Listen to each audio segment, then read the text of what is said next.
Hello guys, Radhe Radhe. कैसे हैं आप सभी?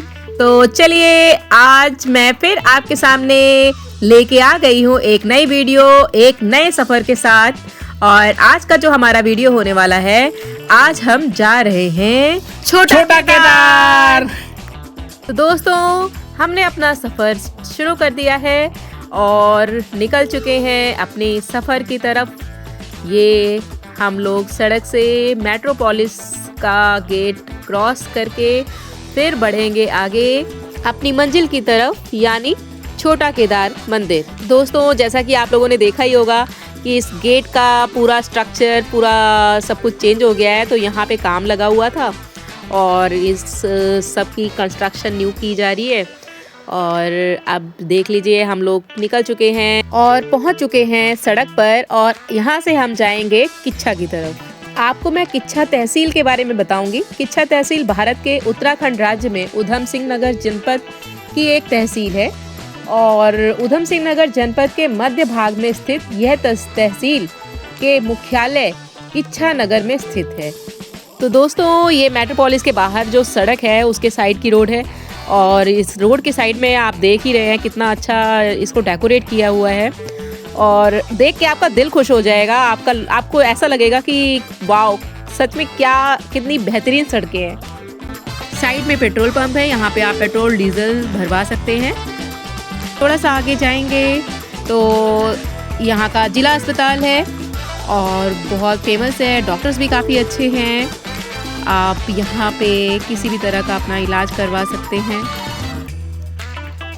यहाँ पे रुद्रपुर का प्रथम मेडिकल कॉलेज जो खुल चुका है, जो पंडित राम सुमेर शुक्ला जी के नाम पर रखा गया है। ये सामने ये देखिए, रेड कलर में ये यहाँ पे दिख रहा है, यही वो कॉलेज है। ये देखिए। चलिए बढ़ते हैं आगे। तो फ्रेंड्स, अभी हम लोग पहुंच चुके हैं किच्छा बाईपास रोड। आप इधर से ही लेफ्ट हो जाएंगे तो आप किच्छा बाईपास, यहाँ से भी मंदिर जाया जा सकता है। लेकिन अभी हम चलेंगे सीधा आगे की तरफ और मैं आपको दिखाऊंगी नया त्रिशूल चौक, जिसे पहले इंदिरा चौक भी बोलते थे, लेकिन अब उसका नाम बदलकर त्रिशूल चौक रख दिया गया है। तो ये लीजिए दोस्तों, हम लोग पहुंच चुके हैं त्रिशूल चौक। यहाँ एक त्रिशूल भी लगा हुआ है बीच में, जैसा कि आप देख ही रहे हैं। और किच्छा बाईपास रोड से आप जो अगला चौक है उसी को त्रिशूल चौक बोलते हैं, और यहीं से हम लेफ्ट हो जाएंगे अपने मंदिर के रास्ते की तरफ। तो दोस्तों, अब इस रोड पर आगे बढ़ते हुए हम क्रॉस करेंगे मेडिसिटी हॉस्पिटल और फिर आगे बढ़ेंगे तो हमें मिलेगा बगवाड़ा मंडी का रास्ता, और उसके बाद फिर हम पहुंचेंगे ब्यास सत्संग भवन, और उसके बाद हमें मिलेगा एक टोल प्लाजा, और उसी टोल प्लाजा के बाद में ही वो मंदिर मिलेगा जहां आज हम जाएंगे। तो चलिए दोस्तों, बढ़ते हैं अपने सफर की तरफ।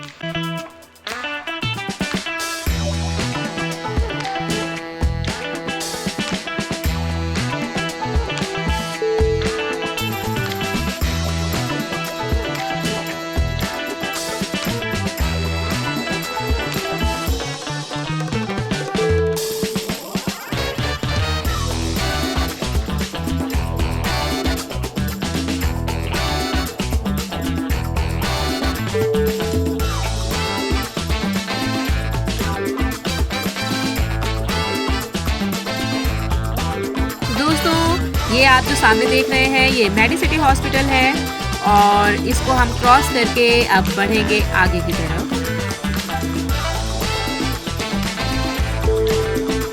तो दोस्तों, अब हम पहुंच चुके हैं ब्यास के सत्संग भवन, और ये सारा एरिया जो आप देख रहे हैं, ये सारा जो बाउंड्री हो रखी है, ये सब ब्यास सत्संग भवन के अंदर की बाउंड्री है।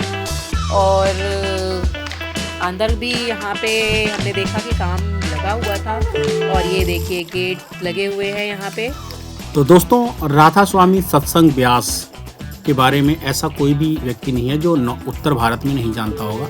यह एक आध्यात्मिक संस्था है जिसकी स्थापना 1891 में बाबा जैमल सिंह जी द्वारा पंजाब के ब्यास नदी के तट पर की गई थी। यह किसी धर्म से ऊपर उठकर संत मत, आंतरिक आध्यात्मिकता की पालन करती है। वर्तमान में इसके प्रमुख बाबा गुरिंदर सिंह जी हैं और यह वैश्विक स्तर पर फैली है। ब्यास पंजाब में डेरा बाबा जैमल सिंह इसका मुख्य केंद्र है, जहां लगभग 5 लाख लोगों के बैठने की क्षमता वाला सत्संग स्थल है।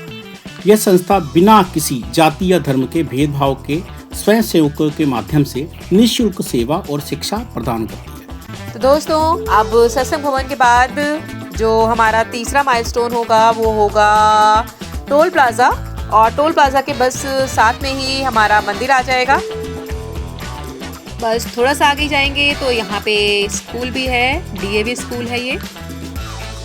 तो दोस्तों, स्कूल से याद आया, आज मैं आपके लिए एक टॉपिक लेके आई हूँ। जैसा कि हम धार्मिक स्थलों की यात्रा करते हैं, तो आज का हमारा टॉपिक होने वाला है धार्मिक स्थलों की यात्रा करने से क्या परिणाम निकलते हैं और इसकी यात्रा क्यों करनी चाहिए। धार्मिक स्थलों की यात्रा करना मन को शांति, सकारात्मक ऊर्जा और मानसिक सुकून प्रदान करता है।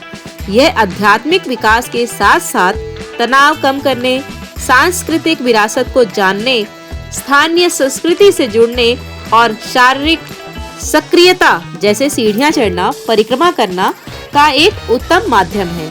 यह यात्रा मन को प्रसन्न करती है और जीवन में अनुशासन लाती है। संक्षेप में कहें तो धार्मिक स्थलों पर जाना न केवल आध्यात्मिक रूप से फलदायी है, बल्कि यह मानसिक रूप से तरोताजा करने और संस्कृति से जुड़ने का भी एक बेहतरीन तरीका है। तो चलिए दोस्तों, हम लोग पहुंचने वाले हैं अपने मंदिर के रास्ते। टोल गेट का पहला जो इंस्ट्रक्शन बोर्ड है वो आ चुका है, और यहाँ से 500 मीटर के बाद ही ये टोल गेट है। और यहाँ पे अगर आप कार से आ रहे हैं, आप मतलब कि 4 व्हीलर से आ रहे हैं, तो आपको टोल देना पड़ेगा और फिर आप आगे जाएंगे। हम क्योंकि एक्टिवा से आए हैं तो हम साइड से निकल लेंगे। हम लोग टोल गेट क्रॉस कर चुके हैं। तो दोस्तों, यहाँ से आप हार्डली 800 मीटर जाएंगे तो आपको मंदिर का रास्ता मिल जाएगा। क्योंकि हम लोग एक्सप्लोर करने निकले हैं, तो आज हम आपको एक नया रास्ता दिखाएंगे, जिससे आपकी गांव की यादें या आप गांव को बहुत ज़्यादा मिस कर रहे हो तो वो सारी यादें आपकी ताज़ा हो जाएंगी। तो दोस्तों, ये सूरजमल कॉलेज है और उसी के आगे हम इस रास्ते से जाएंगे, जहाँ से हमें गांव के व्यूज़, आपको समझ लीजिए एक गांव ही दिखाई देगा। तो दोस्तों, ये है शक्तिपीठ काली मंदिर। इसे हम नेक्स्ट टाइम एक्सप्लोर करेंगे और अभी हम चलते हैं अपने आगे की सफ़र की तरफ। तो दोस्तों, हम लोग एंटर कर चुके हैं। ये है गांव का रास्ता और बस आगे बढ़ते जाइए, एरिया देखते जाइए। यहाँ गाय, भैंसे, बकरियाँ सब चारा चर रही हैं और हम लोग अपना साइड से निकल जाएंगे। और मैं आपको ये भी रिकमेंड करना चाहूँगी कि अगर आप इस गांव का मज़ा लेने आ रहे हैं तो आप कार से, 4 व्हीलर से बिल्कुल ना आए। ये आए खजियार, हम लोग आगे पहुँच गए खजियार। देखो खजियार, छोटा खजियार, न्यूजीलैंड की फीलिंग आएगी आपको सारी की सारी। क्या बात है, क्या सीनरी है, वाह! जहाँ देखो हरियाली हरियाली, वाह क्या बात है, शानदार, बहुत खूबसूरत। यहाँ हमारे अलावा कोई नहीं दिख रहा, यहाँ तक कि एक पंछी भी नहीं दिख रहा, एक पंछी भी नहीं दिख रहा हमारे अलावा, सिर्फ पंछी का ना पंछी का बात। देखो क्या लोकेशन है। चलो चलिए। तो दोस्तों, गांव के पास में ये नहर पड़ती है और इसी नहर को हम पकड़ लेंगे, नहर के साथ साथ चलेंगे और हमारा मंदिर आ जाएगा, जहाँ पे आज हम दर्शनों के लिए आपको लेके जा रहे हैं। और प्लस आप ये गांव का नज़ारा भी देखते जाइए। बड़ा प्यारा नज़ारा था, लेकिन बस आप आइएगा 2 व्हीलर से और आप भी नज़ारों का लुत्फ उठा सकते हैं। किसी ने क्या खूब कहा है, जिंदगी कभी धूप में तो कभी छाँव में है, जिंदगी कभी धूप में तो कभी छाँव में है, जिंदगी जीने का असली मजा तो गाँव में है। तो दोस्तों, छोड़कर एसी और कूलर, पीपल की छांव चलते हैं। शहर से जी भर गया हो तो चलो अब गांव चलते हैं।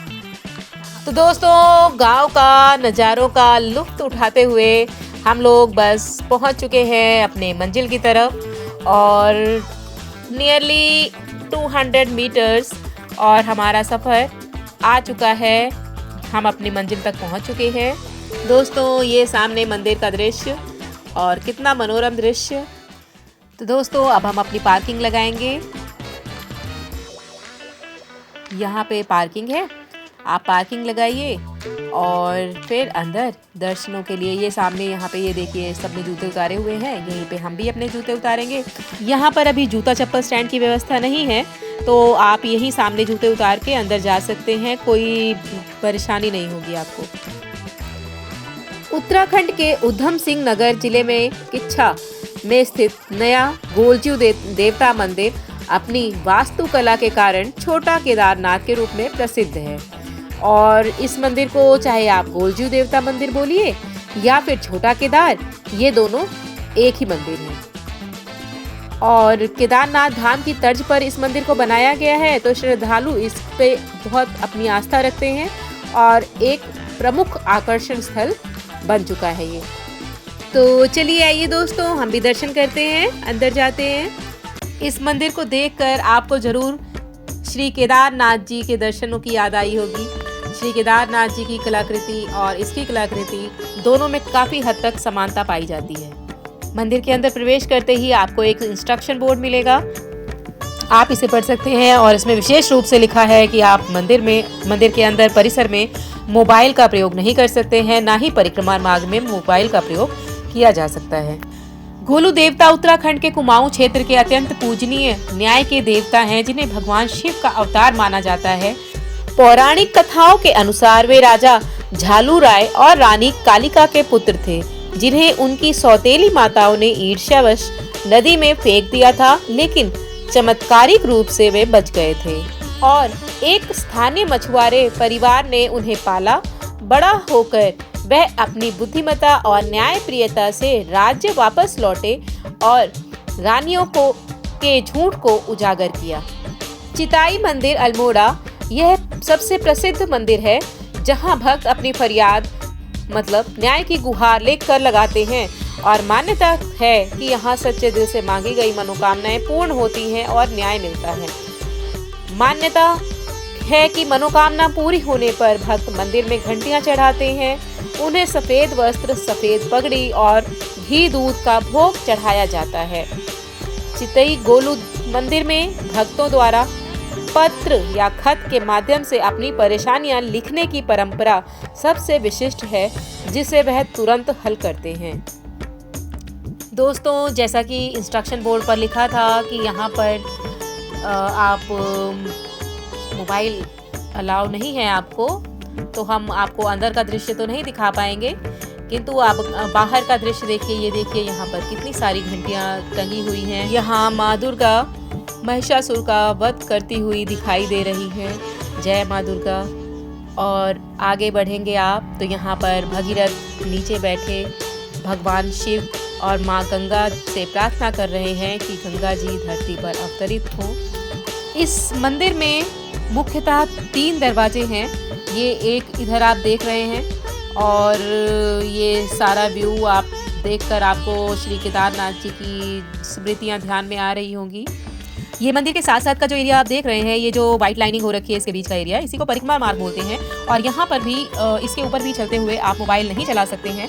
मोबाइल चलाना यहाँ पर परिक्रमा मार्ग में भी मना है। ये सारी घंटियाँ यहाँ पर लगाई हुई हैं भक्तों द्वारा। इन घंटियों से आप अनुमान लगा सकते हैं कि कितने लोगों की मनोकामनाएं पूर्ण हुई होंगी और उन सब ने यहाँ पे अपनी मनोकामनाएं पूर्ण होने के बाद में इन घंटियों को यहाँ पर बांधा होगा। और अब चलिए हम चलते हैं। ये मुख्यतः यहाँ पर 3 दरवाजे हैं। ये मेन प्रवेश द्वार है, जहाँ से आप मंदिर के अंदर गर्भगृह में प्रवेश करेंगे और अंदर दर्शन करेंगे। यहाँ आपको ये जो दर्शन हो रहे हैं, ये श्री गजेंद्र मोक्ष नारायण के दर्शन हैं। इसी के साथ में ही ये 3रा दरवाजा है। ये आप देख सकते हैं, यहाँ से बच्चा बाहर निकल रहा था अभी। और चलिए, हमने भी दर्शन कर लिए हैं और अब हम आपको बाहर की क्लिपिंग दिखाएंगे। और यहाँ पर बहुत सारे लोग आए हुए थे। ये मंदिर लोगों में बहुत ही ज़्यादा प्रचलित है और मैं यहाँ पे आके मुझे खुद आश्चर्य हो रहा था कि ये अभी नया मंदिर यहाँ बना हुआ है और इतने लोगों के बीच में इस मंदिर की जागरूकता है, इतने लोग यहाँ पर पहुँच रहे हैं। और कहीं ना कहीं इसका केदार धाम की तरह दिखना और इसकी वास्तुकला लोगों में एक प्रमुख आकर्षण का केंद्र बन रही है। हमने दर्शन कर लिए और दर्शन करके हमने प्रसाद लिया और अपनी भेंट चढ़ाई भगवान को।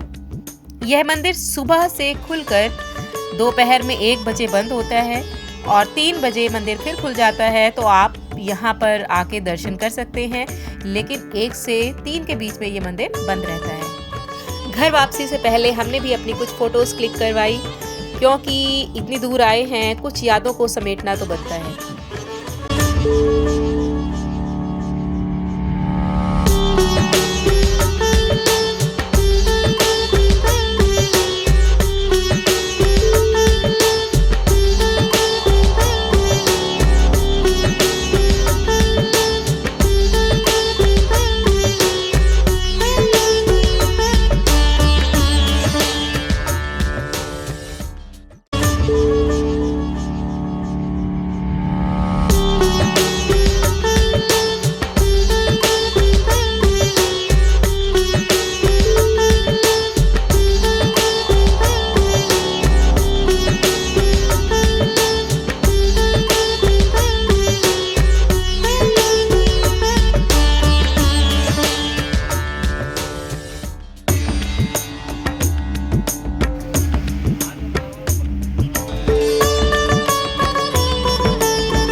ये विभूति हवन है। अगर आप घर विभूति ले जाना चाहें तो आप यहाँ से ले सकते हैं। और ये सामने देखिए, ये भैरव बाबा जी के दर्शन हैं। भैरव बाबा जी के दर्शन करिए और लक्ष्मी माता, इन दोनों के दर्शन हैं। आइए मैं आपको दर्शन करवाती हूँ। ये लीजिए, दर्शन करिए भैरव बाबा जी के। और इधर जय माँ लक्ष्मी।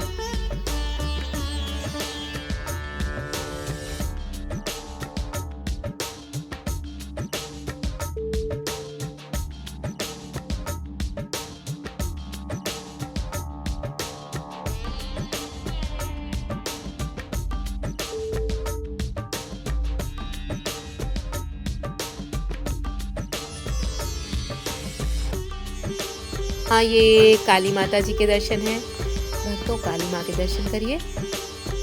और अब इसी के साथ हम लोग यहाँ से अब घर की तरफ निकलेंगे और वापसी करेंगे। तो दोस्तों, यहाँ पर 2 मेन बातें थी जो आपको ध्यान रखनी चाहिए कि आप कोई भी चमड़े का सामान लेकर मंदिर के अंदर प्रवेश नहीं कर सकते हैं। हाँ, आप लेके आए हैं तो यहाँ पर जो बाउंड्री है, आप वहाँ पर अपने सामान को रख सकते हैं, बेल्ट को टांग सकते हैं और उसके बाद दर्शनों के लिए जा सकते हैं।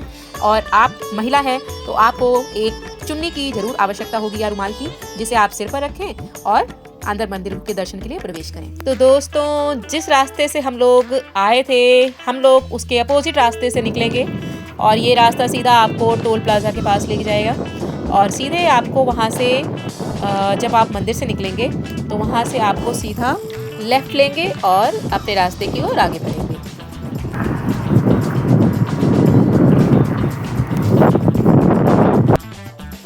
दोस्तों, ये देखिए वो मोड़ जहाँ से हम लोग मुड़े थे। यही ये साथ में ही आप यहाँ जहाँ एक्टिवा खड़ी है आप देख रहे होंगे, यहीं से हमने मुड़ जाना है। ये टोल गेट आ गया और ये टोल गेट के सीधा अपोजिट में ही हमें मुड़ना है। टोल गेट से ये रास्ता अप्रॉक्स 100 मीटर ही होगा। और अब हम वापसी कर रहे हैं। ये टोल गेट आ चुका है वापसी के लिए। तो दोस्तों, ये था हमारा आज का सफ़र। कैसा लगा हमारा आज का ये व्लॉग, आप हमें कमेंट सेक्शन में ज़रूर बताएं। हमसे जितना हो सका हमने आपको पूरी इन्फॉर्मेशन देने की कोशिश की है। और यदि आपको कुछ इन्फॉर्मेशन नहीं पता लगती है तो आप हमें कमेंट करके भी क्वेश्चन पूछ सकते हैं। अगर आपको कोई भी हेल्प चाहिए तो हम आपकी हेल्प करेंगे। और अब चलिए मिलेंगे आपसे फिर नेक्स्ट व्लॉग में। नए सफ़र, नई राह, नया मंदिर, नया रास्ता। तो जुड़े रहें हमारे साथ। Explore India with Ojha ji.